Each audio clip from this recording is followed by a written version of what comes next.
আসসালামু আলাইকুম। আজকে আপনাদেরকে দেখাবো কিভাবে আপনারা আপনাদের ক্যাটের জন্য বাসায় এই হোমমেড ফুডগুলা তৈরি করে নিতে পারেন।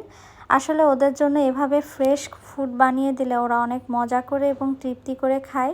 এটা ওদের স্বাস্থ্যের জন্য খুবই ভালো। কেনাগুলা না খাইয়ে এভাবে যদি আপনারা রেডি করে দিতে পারেন। তো ফার্স্টে আমি এখানে ম্যাকারেল ফিশ বা সুরমা মাছ যেটাকে বলে সেটা এবং চিকেন এবং কলিজা এখানে নিয়ে নিয়েছি। এর সাথে কিছু ভেজিটেবল দিচ্ছি, মিষ্টি কুমড়া এবং গাজর, আর সামান্য কিছু পরিমাণ চাল নিয়েছি। আমি এতগুলা মাছ মাংসের সাথে এতটুকু চাল দিয়েছি। তো এখন আমি এগুলো সব আলাদা আলাদাভাবে সিদ্ধ করে নিচ্ছি।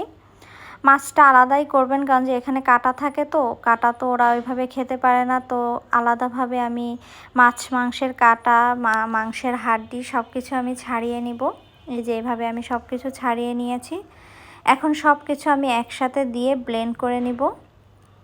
ওরা কিন্তু এই ফুডটা অনেক বেশি পছন্দ করে। আপনারা কেনা খাওয়া থেকে এটা দিতে পারেন, ওরা অনেক বেশি মজা করে এটা খায়।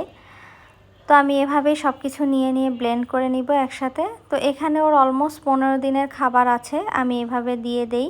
তো এখানে আমি কিছু সলিড মাংস রেখেছি, একটু ছিঁড়ে দিয়েছি, এটা ওরা চিবিয়ে খেতে পছন্দ করে। তো আপনারাও কিন্তু এভাবে করে নিতে পারেন। এই যে আমি ফ্রোজেন করার পরে এভাবে কিউব করে রাখি এবং যখন খায় ও একটা পিস বের করে দিই।